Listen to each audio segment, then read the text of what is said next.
us at the Thank you everybody for being here with us at the end of the day. Thanks, Ron, for getting the recording. We've had a really fantastic full day from the astronaut panel this morning to Frank and Gitika this afternoon, and all of the sessions in between. And I know a number of the presenters are still here, so thank you everybody that contributed, and thank you to everybody who moderated and helped record the sessions, and thank you to everybody who participated, contributed, spoke up, engaged with all of this. And also thank you to anybody who's watching the videos after. We've talked a lot about ripple effects today. And anybody who's watching this absolutely has the power to pass those on and to create new ones wherever you're engaged with preparing people of any age for humanity's future in space. So that's what we're doing here. We're certainly talking about the growing space economy and how to be a part of it, but we're also more ambitiously talking about how to create the society that we want for humanity's multi-planet future. With that in mind, our closing capstone fireside chat session once again features Frank White, and this time we are thrilled to pair Frank with our co-host, Ron and I's co-host Gitika Gorthi, who has helped us plan and run these for a couple of years now. I'm really looking forward to the conversation and hearing your perspectives and hearing how they might synergize. I imagine it'll be a unique conversation, unique recording. For anyone who might not know them, Frank White is the author of the Overview Effect. The first edition of the book was in 1987. It's in its fourth edition now, working on the fifth. Frank, do I have that right? I'm working on the fifth. Yes, absolutely. And it has entered the global lexicon, at least among people who are space enthusiasts or exposed to it. We're seeing it in the mainstream media frequently, especially with respect to recent commercial space flights. And it's awesome to see that happening. Frank hosts the Overview Roundtable for a group of space enthusiasts from around the globe. It's a particularly diverse group, and he's the founder of the nonprofit Human Space Program. If you've read his other works, including the Cosma Hypothesis, you know Frank is thinking long term and sees this humanity's future in space as a thousand-year great project. And if I can tout that particular book too. I recommend reading Frank's other work in the Cosmo Hypothesis. He suggests things like if indeed we're alone in the universe, that perhaps we have an immoral imperative to help the universe experience and know itself by spreading consciousness through the solar system and beyond. Hopefully, I've done that justice, Frank. Um, Perfect. Awesome.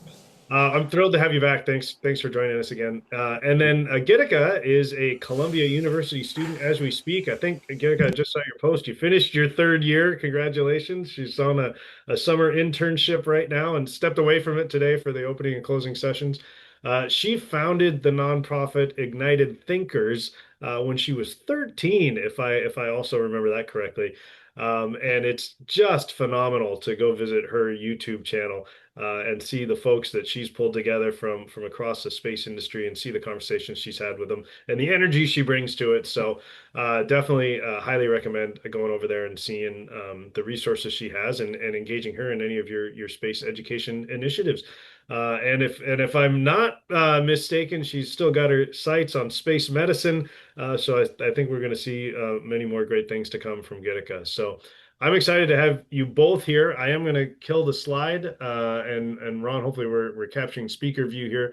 I'm going to put the first question to you guys, and like our guests this morning and the folks that participated in my session, I would love to hear your unique trajectories to where you are today. Hear a little bit more of your story in your own words, and however you interpret it, what brought you two together in 2025 at a space education summit? I'll let either of you go first because the dynamic will be fun to watch. Oh, but Frank can go Frank's muted. first. Yeah. Oh, you're still Okay. muted, Frank. It's all very 2020. Did we decide I should go first? I was trying to get Gitika to go first. Okay. I think you Well, should go first. all right. Okay. Okay. I'm going to tell this story. I can't confirm that it's true, but my first cousin, Ann Howard, claims that I started talking about large-scale space migration at the age of 5. And she said we were sitting in a car waiting for our parents, our mothers, to come out of the grocery store. And I turned to her and I said, we're going to have to leave this planet someday. Planets don't last forever. It's a great story. I can't tell you that I remember saying that, but ironically or interestingly, many, many years later, I'm still saying that. Uh, that is kind of the message of the human space program. Um, what I do recall quite clearly is my mother giving me a book called Stars. And that just amazed me that there was this entire universe out there. So I wanted to become an astronomer. And to make a long story short, I kept seeing these things I wanted to do: astronomer, rocket scientist, astronaut. And there was one theme that went through all of those things, which was math, science, engineering, etc. So I had a struggle to find a place in the space community, and Gerard K. O'Neill opened it up for me with the Space Studies Institute. And I got involved there, and that was because Gerard K. O'Neill was interested in seeing humanity spread out into the solar ecosystem.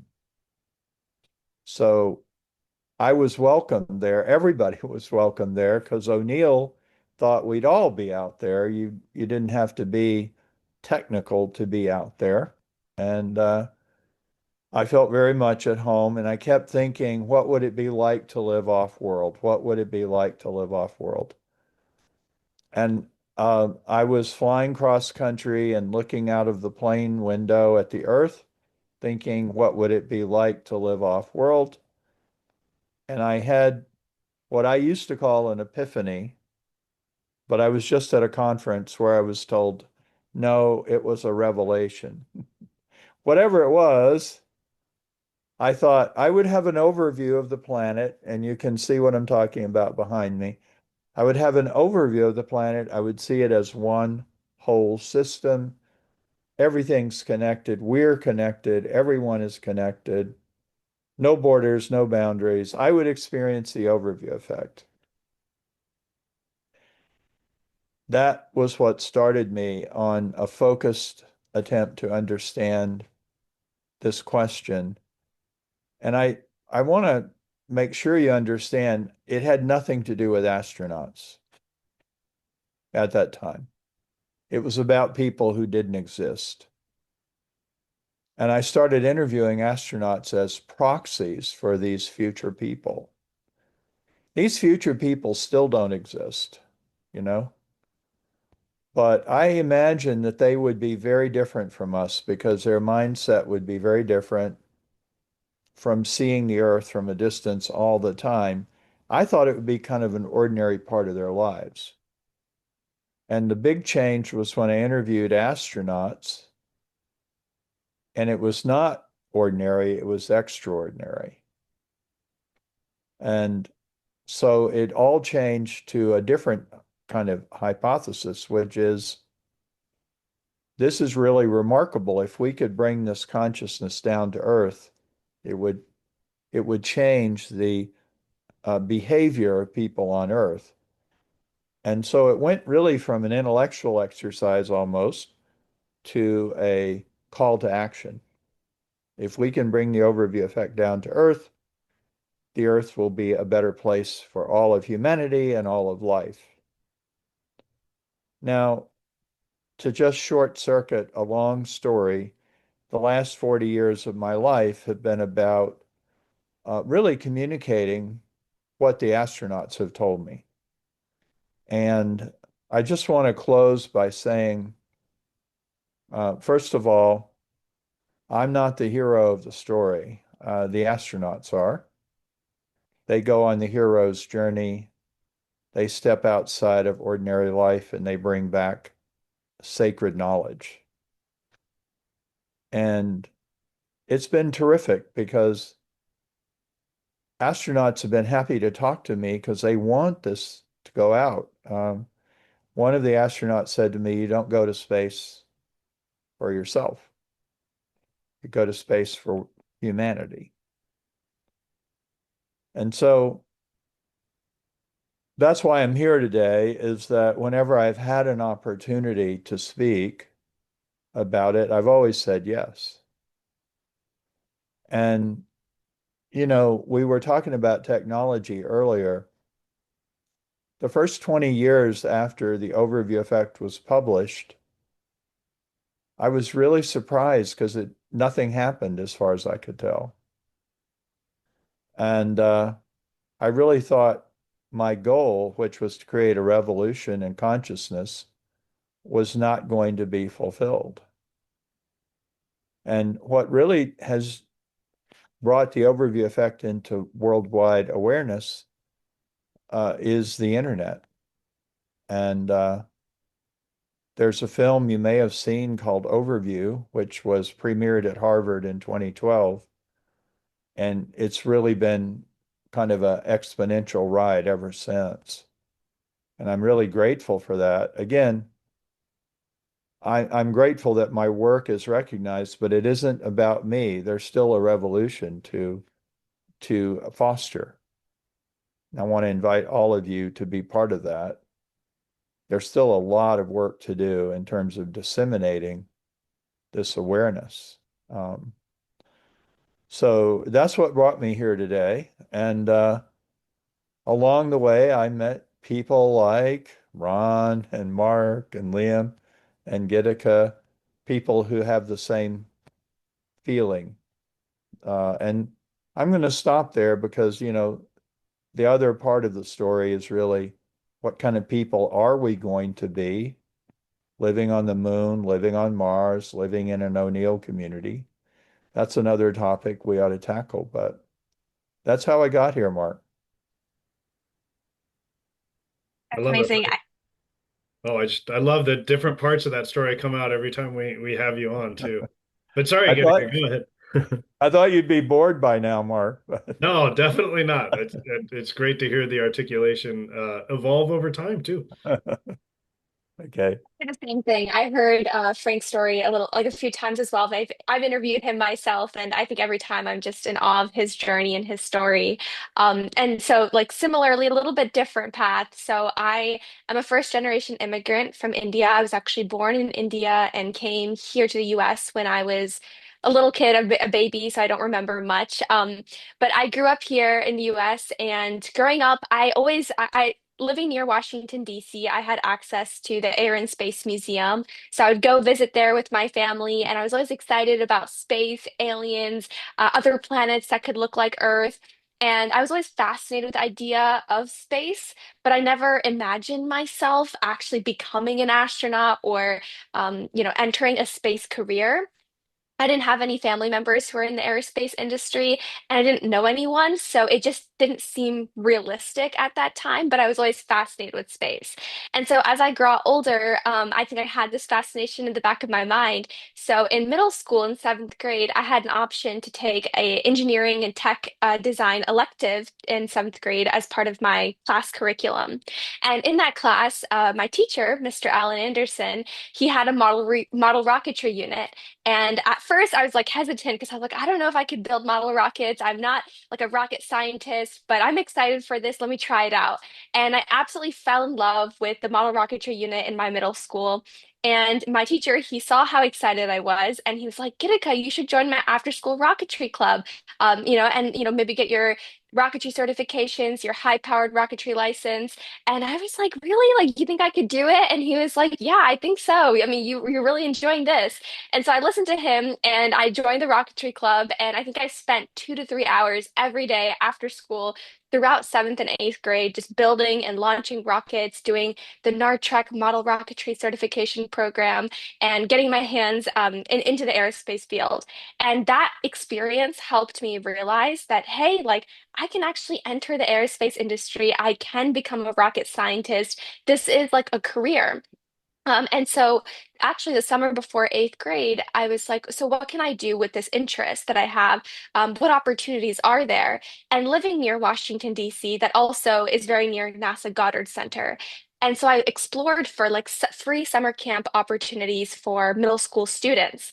And I came across one at NASA, which fully sponsored students, so you didn't have to pay money, to go for a 1 week program called a Sisters Program at NASA, where you got to visit all the laboratories, speak with the scientists, and actually just be like a NASA employee for 1 week.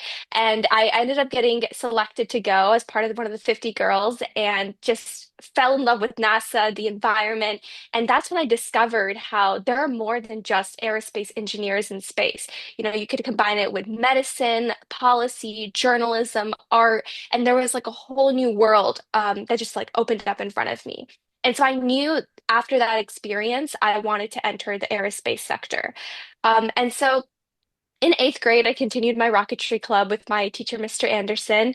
And one day I built a larger rocket that couldn't be launched at my middle school. So I had to drag my parents along to a launch site to launch a larger rocket. And this was the first time my parents were ever going to see one of my rockets launch. And they were so excited the entire time. And they said something to me on the car ride back that I think shaped my passion for space education. My dad was an immigrant from India. He was like, Gitika, you're so lucky to have the opportunity to do this at 13 years old. You know, if I had this rocketry club, maybe I would have entered the aerospace industry too. Many kids around the world don't have this at their school. So you're very lucky to have this. And so at that moment when he said that, I was like, you're right. You know, like this is something I was very fortunate to have. What if I do something to recreate this middle school experience for students around the world? And so that was like the start of Ignited Thinkers. And it didn't become a nonprofit till high school because I had no idea how nonprofits worked. But it was an organization, it was an idea, it was something I wanted to do. And I created a website, started reaching out to different folks, cold emailed 100 different professionals, different organizations asking to collaborate, and grew Ignited Thinkers.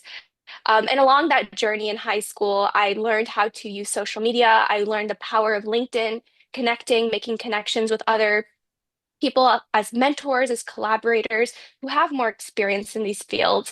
And so that helped me grow Ignited Thinkers to where it is today, making a global impact, across for many thousands of students. And along this journey in high school, I decided that I loved biology and chemistry a lot more than physics and actually the building of rockets. I think the human aspect of space excited me more. And so I combined my interests for space and medicine together to discover that I wanted to become an aerospace physician and astronaut. And so the summer before 12th grade, I did a NASA internship at NASA Ames Research Center in space biology, which confirmed my interest for aerospace medicine. And then now at Columbia, I study biomedical engineering, kind of on that same path of medicine. I've done medical research the past few years and have been figuring out what area of medicine I'm interested in. But yeah, I've been refining my, goals and figuring out what excites me in aerospace specifically. But that's how my journey, was and is so far, and got me into space education and working with Mark and Ron on the summit every year.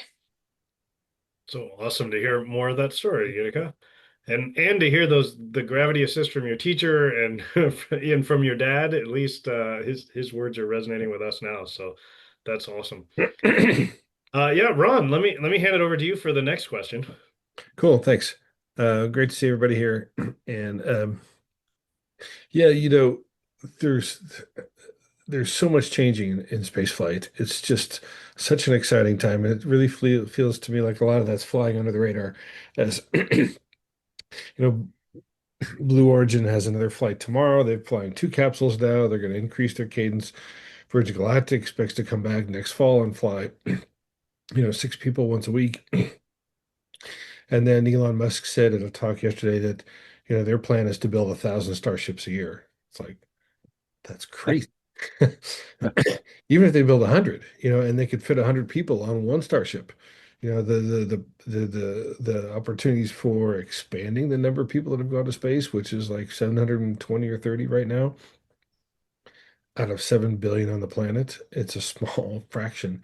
And it's exciting to have more and more people doing, contemplating that. I think probably everyone here could expect to have that opportunity to fly into space at some point. Things are changing, I think, that fast. So, Frank and Gitika, would you have any uh, advice or to people that are getting ready to fly into space to prepare them for being ready for the overview effect, or would you do anything?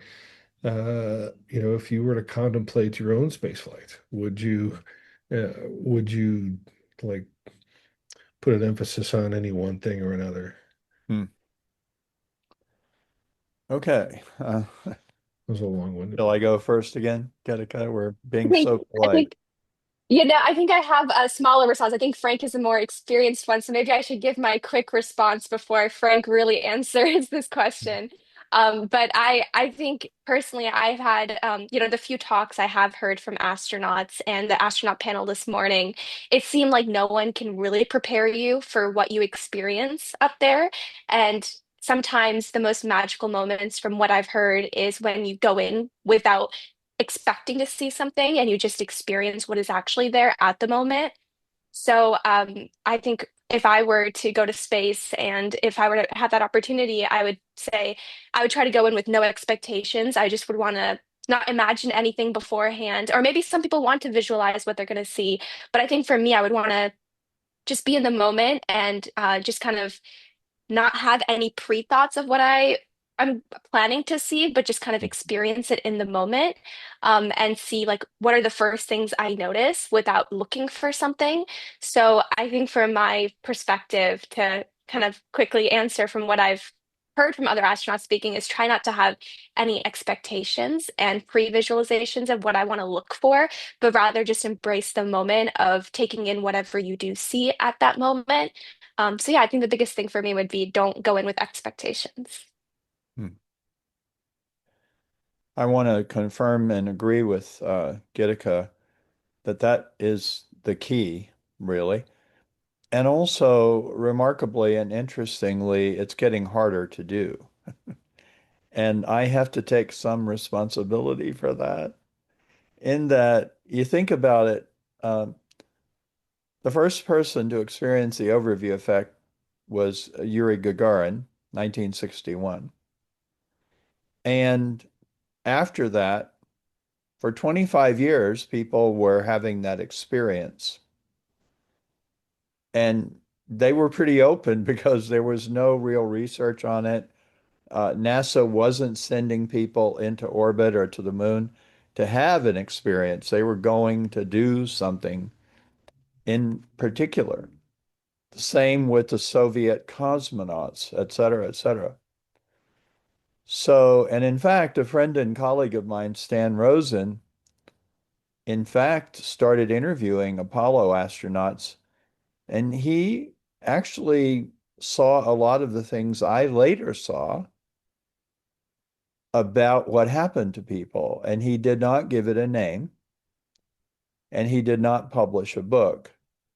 But I always want to give him credit for the initiative he took because he was a pioneer. But the point is, the earliest astronauts probably were the least prepared, Gitika. They were the most open. And I did interview Edgar Mitchell after I'd interviewed some other astronauts. And he told me that openness was the most important part of having an extraordinary experience. And he felt clearly from what he knew of Apollo astronauts, there were some people who went with a very clear idea of what was going to happen.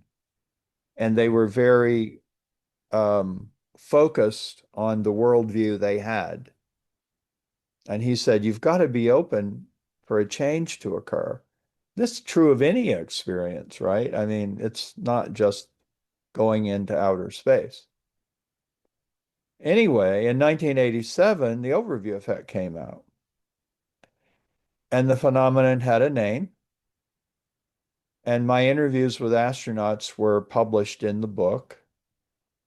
And then there was a second edition, and then a third, and then a fourth, and in between, as I said, we had that film overview. And suddenly things changed in terms of how do you prepare. NASA astronauts and Soviet cosmonauts, Russian cosmonauts, they still go with work to do and they still go with a focus, but they stay longer. They're on the ISS. They tend to congregate in the cupola and do earth gazing as kind of a psychological relaxation. The real challenge now is with commercial astronauts. You know, I think Gitika used the term try to be open, and it's almost a contradiction in terms. Don't think about that pink elephant in the room. Oh, what do you think of? Well, a pink elephant. Uh, I want to experience the overview effect. How do I do it right? There's no right way. So that's why I'm working with colleagues to create a training program to help people find their way of experiencing it. And there is no one overview effect. It's as varied as all the people who go. Another thing I would say, one of the things we're working on in the training program is that it's not just that one moment. And I wrote about this in my book. Once you know you're going to fly, the process starts. Preparation, preparation, preparation. And then you have the experience itself of seeing the Earth. And then you come back and you got to integrate it. And that's really almost, I'd say it's as important as the other two moments. And it's really quite holistic in a way. And so my advice would be, how do you become open to it? And how do you do that, especially on the commercial flights? Because if you blink, you're going to miss it. You really are. And that's a real challenge. However, I think the evidence is in that a short suborbital flight can be as powerful as going to the moon. And I would, you know, cite Captain Kirk, William Shatner, his experience of the overwhelming response he had was similar to other astronauts like Edgar Mitchell. And I think it's because he wasn't prepared. Interestingly enough, I don't know what led up to his flight, but I have a feeling Jeff Bezos or somebody got on the phone and said, "Hey, you want to go into space, Captain Kirk? We've got a flight for you." And I think he probably had very little preparation. He probably didn't read a lot of books about it, and it really hit him hard. And a lot of people have interpreted what he said about it as a negative experience, but I'm not sure it was negative. I mean, I think that he not only saw the Earth without borders and boundaries, but he saw that we're in a big cosmos and there is no other place like the Earth for humans, and we are destroying it. And it hit him and it got to him, all of that in one, I don't know, 10-minute experience. So I guess I would sum up by saying it's your experience. The overview effect is a name for it. but everybody who goes can add to our body of knowledge about it. And I would like everybody not to try to meet some criteria of doing it right, but just do it and tell us about it, and we'll add that to what we know. And again, you don't go to space for yourself. Oh, you do, but it's also for a much bigger purpose. Frank, I think that's maybe a good segue to the next question I want to ask, and then we're going to open it up to everybody. And then oftentimes when we've done the fireside chat in the past, it really does become a big conversation. So think about what you might want to ask Gitika and Frank, and we will take it from there. But Hey, Mark, given, quick tag on what Frank just said. oh yes, There is something I heard or saw that was the idea that humans are of the Earth, and that an astronaut looking at the Earth from space is, in a certain way, Earth looking back at itself. Right. We are, one where there is a oneness here that Yeah. that we don't all get. So, If I could add to that, Rusty Schweikert said that he felt like he was the sensing element for humanity. Hmm. Very similar to what you said, Ron. yeah, yeah. Yeah, and if you look at the biosphere as a whole, if we're the only species that can launch into space, it's now kind of our responsibility to be Mhm. that sensing instrument and to sort of shepherd the biosphere. Because, like Frank suggested as a kid, planets don't last forever, right? Like we've got a few billion years left, but at some point, somebody's got to be responsible for shepherding life through the solar system and beyond, right? Yep. Wagner has a great paper called "No Frames, No Boundaries," uh, and he talks about that. I'll put the link to it in the chat here. Awesome. So given my focus and given the focus of much of this event, I of course have to ask both of you. Um, and it's interesting because Frank, I think, has had decades to think about this, and he's been an educator for much of his life. And Gitika, this has got to be so fresh for you, and you're right in the middle of it now. But how might we best prepare students or the next generation um, to be a part of all this, whether that's pragmatically the growing space economy or more ambitiously this long-term humanity's future in space.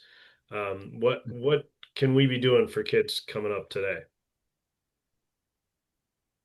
Gitika, you're a student, so you should kick this one off. Yeah, I can go first. There are a few things that do come to mind for me. I mean, earlier in the astronaut panel, one thing I'd like to repeat to start off with is they were talking about spreading the importance of sharing the different interdisciplinary careers that exist in the aerospace industry.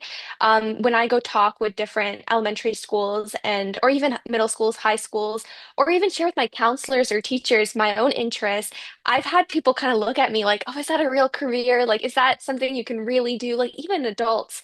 And I think we need to do a really good job of having, and I think that's what programs are like this for, right? So we can educate teachers, students about, hey, like space is growing, the economy is growing. We have a lot of job opportunities that are not just for engineers, but all these other careers. Like everyone we need in the real world, we need just in the space industry, all skills and talents.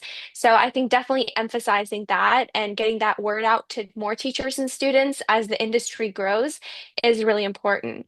The second thing I'll say is I think apart from the fact that aerospace can be intimidating for many people to be like, oh, it's not accessible or it's too hard, apart from breaking down those stereotypes, one thing we as an industry can do to bring in and support more young students is providing free conference tickets for a lot of these events that we have. Like this one is free, but many incredible like conferences that are in person that happen across the country have even a student fee. Like students have to pay $50, $100, and that's not always accessible for everyone. And so having, just free tickets for students, if you're in the area and you can drive up and you can be there, having free student tickets and maybe even opportunities to engage with some of these speakers through student mentor and networking events in these conferences should be more of a mainstream priority. I know at many of these conferences, the purpose is for industry leaders to network and connect, but we should also allow students to enter these spaces to even listen in to these conversations because it concerns their future. So I'm a very passionate about, getting students into these conferences because I know how big of a difference it made in my own career to network and find connections. I got some of my closest mentors by attending like the Humans to Mars summit. So attending conferences like these can be very pivotal for a student. And the final thing I'll say is, and I know all of you on this call, because I know I've reached out to many of you on LinkedIn, are great at this. So I probably am preaching to the choir, but if you receive a cold DM or like a cold message on LinkedIn or through your email, even if you are very busy, I think sometimes spending 5 minutes to respond to that message, even if it's with, I can't meet on a Zoom this week because I'm traveling, but I can answer your questions via email. Please send them over. It could make a world of a difference for a student. As I mentioned, I came into the industry with zero mentors, and I can confidently say that the reason I'm in this industry still and I'm able to do what I am able to do is because of the mentors who like responded back to me on LinkedIn. They're the ones who expanded my vision on what I could do in this industry, exposed me to different aerospace medicine opportunities and internships. So without like, for example, Dr. Jennifer Fogarty and like Mr. Courtney Stad, they responded to like one of my first LinkedIn DMs in like 10th grade, and they're still my mentors to this day. And I know that I wouldn't have the same career trajectory without them. And so if you receive a cold message, I think we as an industry do a very good job. Aerospace is a very welcoming field I've seen. But I think we should continue that energy as we continue to grow as a sector and uplift students in any way that we can as professionals. So that would be like the three big things for me. Mm. That's awesome. Thanks. All of, And great to see you living it too. yeah, Go ahead, Frank. yeah, I would say I agree, all of the above. I do have to say the mantra that I say at every meeting, which is, first of all, don't forget we are in space. We have always been in space, and we will always be in space. Nowhere else to be. The divergence between Earth and space is not as dramatic as we think, in a way. And Sarah Sabri, who was the second citizen astronaut for Space for Humanity, I interviewed her before and after she flew. And after I said, what changed? And she said, I think I don't see Earth and space as so separate anymore. It's all part of the same thing. And she's right. And I think it was this morning's astronaut panel. One of the astronauts said I was overwhelmed or I was amazed at how fast I could be in space, uh, or, above the atmosphere. That's technologically part of the story today. So first of all, I think we can help to break down the sense that what we call space is very distant, very far away. It's not only difficult to get into it from a educational point of view, but it's just really hard and I can't do that and blah, blah, blah. Let's put it that way. Just the negative stereotype of the environment.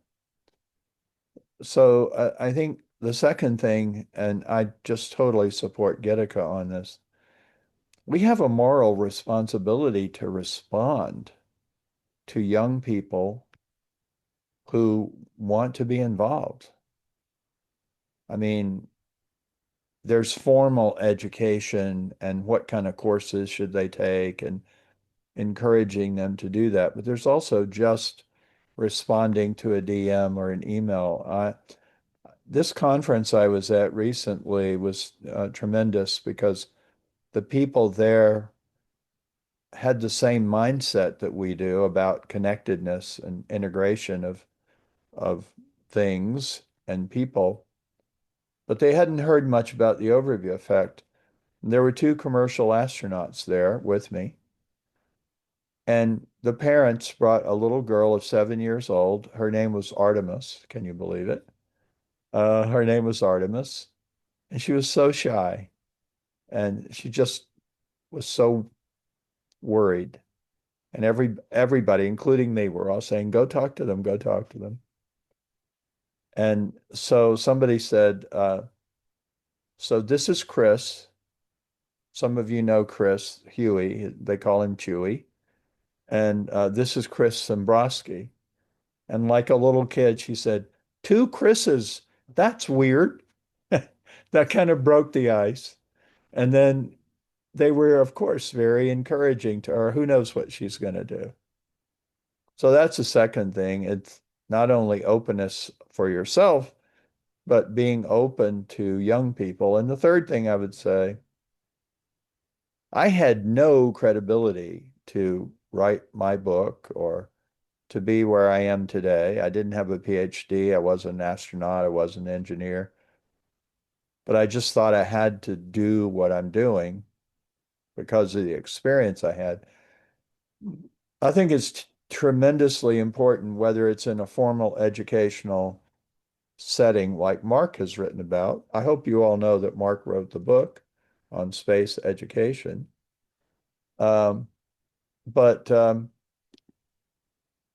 it's saying don't give up on your passion, you know.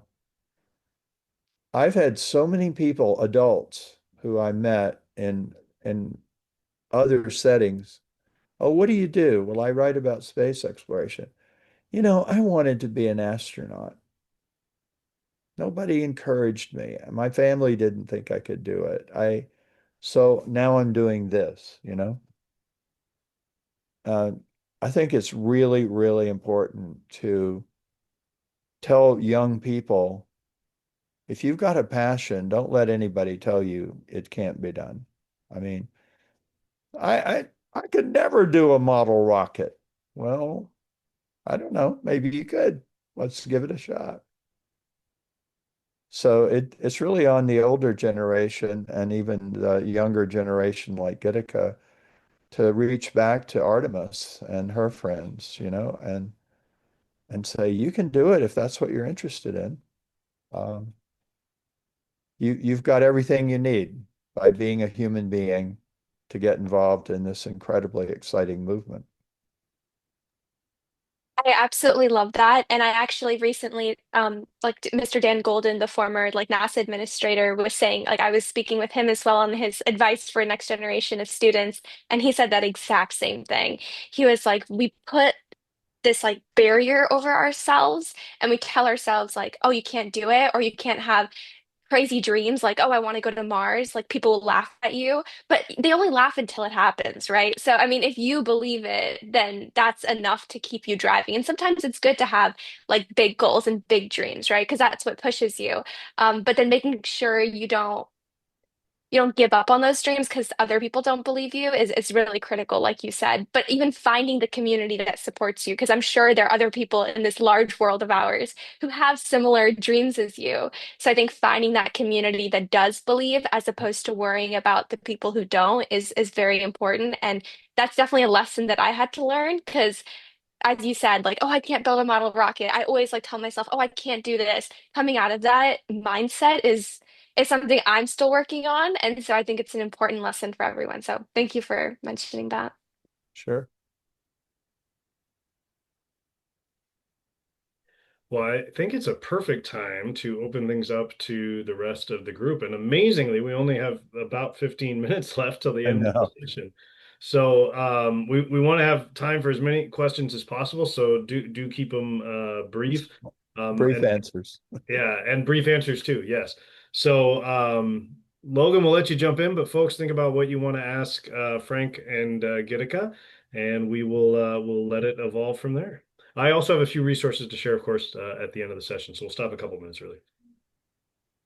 I just wanted to express my appreciation for your thoughtful uh, and insightful sharing. And all I wanted to do is just briefly share that your sentiments and observations and perspective, uh, it resonates with me. And what it did is it made me recall a recent experience with about 50 third graders in one room in which I shared with them aspects of space. And one of the things I did is at the very beginning was to have them a show of hands. Who wants to go to space? And then after my session, now who wants to go to space? And it was profound, the change, the increase, right? But the thing that made that experience, I think for me, has made a lifelong memory was the three third grade girls who approached me separately to express, I'm interested in going to space and maybe I want to be an astronaut. And I said, maybe you do, but also remember, we can all go to space with the gifts that we have. You don't physically have to go to space, but you can help advance space travel Hmm. and exploration. And I have to say that the looks on their face was like, oh, Yeah. so I can actually do what I love doing and actually, it resonated with them. It's like I don't actually have to be the person to go into space in order to Right. help go into space. And I think that was the thought. That was the thing that I'm encountering more and more is that people go, what skills do you have to have? It's like you could play music and contribute to space travel, Mhm. if that is your love, if that's what you want to do. So, and what I just want to say that recall, thank you for that, because it made me realize that space is for all, and you make that point well and clear. So thank you. Right. I mean, you can realize, you can work on realization that you're on a spaceship now. Yeah. This is a really big metaphor for people, but it's also true Yeah. that the Earth is moving through the universe and we're on it. We're part of it.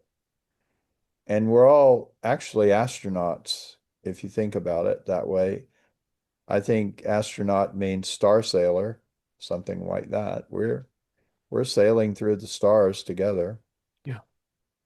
And at the very least, you can bring that awareness to your everyday life, whether you're an artist or doing something else that doesn't seem to have anything to do with our perception of going to space. Yeah. I just add to that, my son is a Zen master. Uh, he has surpassed me in many ways, and he and I have talked a lot about it. And apparently, the Buddha said, "You don't get enlightened; you just clear away everything that is in the way of realizing you're enlightened." And it's the same here in a way. Um, you know, you can go to space, quote unquote, but you could also clear away the illusion that you're on this stable platform that's not moving and the heavens are revolving above you. You can clear away that perception and begin to understand that you're already there in one way, in one sense. You're already in space.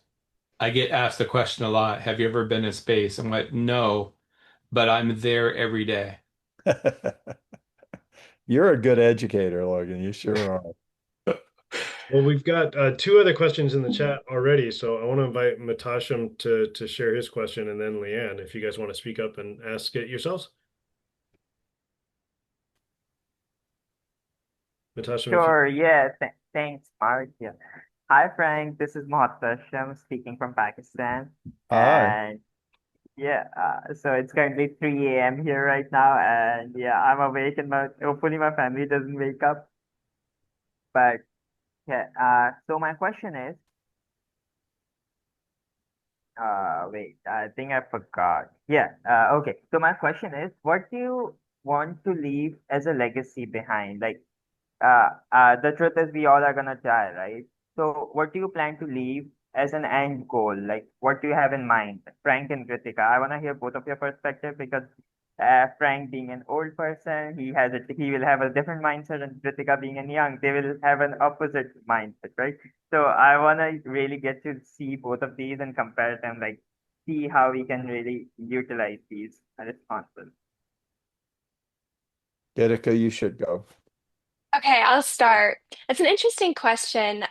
Actually, one of the best advices I've ever gotten from my dad, who you can tell has played a both my parents have played a huge role in my life.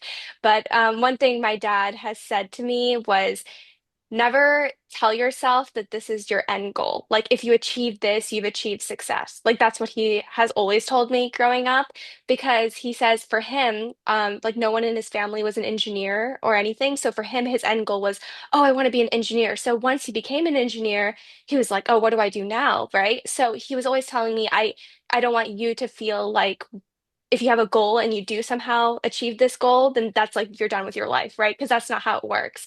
So I've never, in terms of what is my end goal, I don't think I know what that is yet. I think I'm too young to know what is possible and what I can achieve in the next 5, 10 years, right? Because everything is rapidly changing.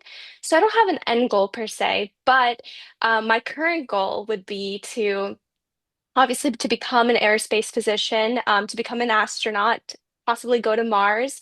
But more importantly, along this journey of mine, to try advancing medicine through utilizing space as a new laboratory, right? More specifically, the past few years, I've fallen in love with transplant medicine, and I've gotten to learn the crisis we have globally with organ transplants and the lack of kidneys for donations, the lack of lungs, livers, a lot of organs, right? We have a huge organ shortage, and many people, especially with kidneys, are on dialysis for years and die before they're able to get off the transplant waiting list. And I learned that space provides this very unique environment to 3D print organs.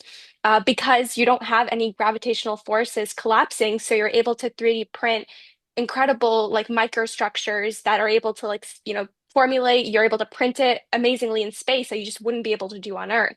And now people are trying to figure out, okay, if we can leverage this, how do we bring that back down to Earth for transplant? So that's a big question. But if we can utilize space to 3D print organs or 3D print scaffolds of organs that we can infuse with stem cells to create personalized organs, it could change like the whole organ space and organ transplant space. Um, and so I'm very passionate about continuing my education to find ways we can leverage space as a new environment to advance medicine, and hopefully bring that technology back down to Earth and show people, hey, like space is for Earth. And we've been doing that for decades, but hopefully we can continue pushing that message that investing in space, or we're all in space, but investing in space exploration and technology can advance human health, human prosperity here on Earth. And so my goal would be to hopefully with my career be able to contribute to that progress. But I wouldn't have a good answer for my end goal quite yet. So maybe I'll know in decades from now. Yeah. You've got a lot of time. It will evolve. I would say a very good question. I would answer with three different components. One is really within my control, and I'm working on it with some colleagues, and that is to make sure that everything I know about the overview effect is available to everyone on Earth when I'm gone. Uh, you know, I've got a lot of information that's really never been seen or cited. I'd also like to have a website where everything that's digitally available, you could have a link and, oh, I can go to that particular video. So I'd like to make all the knowledge about the overview effect to be extremely accessible. Secondly, I would like to contribute to having the overview effect come down to Earth, and I would like to see the shift in awareness and consciousness happen, whether I'm here or I'm on another adventure in another dimension. Uh, and third, I would like for my work to contribute, and this is the mission of the human space program. Our mission is to support a sustainable, ethical, and inclusive evolution of humanity into the solar ecosystem.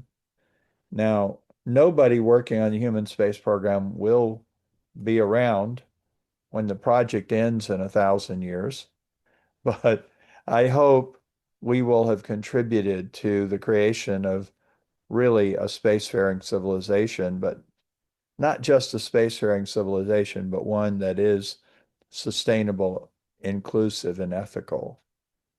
And that would be one that would be informed by the insights of the overview effect, of course. Well, I think it's going to be hard to follow a question about the legacy that you both want to leave. There's other good questions in the chat, but we're coming up on the end of the hour.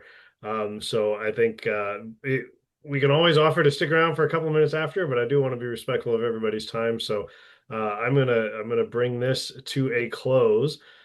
First of all, by thanking Frank and Gitika for sharing your story, sharing your perspective, engaging with everybody's questions, mine and Ron's, and the participants here too, and being so generous with your time and your experience, not just here with us, but in general in the work that you do, to spread space education and prepare everyone of all ages for humanity's future in space. Or as Frank says, to be better at being in space today, right? Right, right. After all, we're all crew on Spaceship Earth, and I think when we talk legacy, we have to all think about what we want to do as part of that crew. We don't wind up just being a passenger. Some of you were sharing the links, or I think Ron shared the link for my book, so I definitely want to highlight that again. And hopefully, I've still got it in my clipboard here. For those of you that don't want a physical or Kindle version off of Amazon, if you've stayed this long in the day, I'm happy to share the free PDF. Shh, Frank, don't tell the publisher. Oh, yeah, I'm the publisher. But for what it's worth, Frank did write the forward to that, and of course, I want to point you guys toward Frank's book too. I love the physical copy. Much of this book is the actual transcripts of the interviews with the astronauts. It is absolutely a primary document with historical significance. So I want to point you guys towards that and towards Frank's other books as well. I left a link to his work on Amazon. And then when I was working with Space Prize a couple of years ago, we launched the space education curriculum. This is aimed at high school students, but really anybody that's got the reading level and interest level can take advantage of this. It's got links to thousands of things around the internet, lots of activities and rabbit holes to go down. There was a small team responsible for pulling it together. You see Dr. Miriam Sani's name here. She's been responsible for updating it over the last couple of years. So really fantastic living resource there. If you printed it out as a PDF, it'd be 550 pages, but open education resource, anybody can use it. Spaceeducation.org is a quick, easy way to get there. And again, if you want to extend this experience beyond the free summit, I run a weekly space education course. It's for educators and enthusiasts. So just we spend an hour a week on Zoom. There's tons of other resources you can dig into for each module, and it's designed like a graduate level course, but you don't even have to do the final project. You can just join us for 12 weeks of great discussions. Similarly, we run a number of field experiences I mentioned this morning. I just want to highlight the one that we're doing in November, where we'll get people out to Spaceport America, where Virgin Galactic flies from, and we will, with Dr. Kirby Runyon, explore the solar system without leaving New Mexico, visiting lava flows and sand dunes and craters. Just really a spectacular, otherworldly experience right here in New Mexico. And definitely want to acknowledge the folks over at SLU. They make an absolutely spectacular platform, giving students actual access to world-class remote robotic telescopes. So they're engaging with Earth and space science standards. It's subtly gamified. It's a career readiness value to it as well, because they're doing science the way scientists would, capturing their own data, writing firsthand observations, and sharing it with a community of peers and experts. So yes, Gretchen, yay, SLU.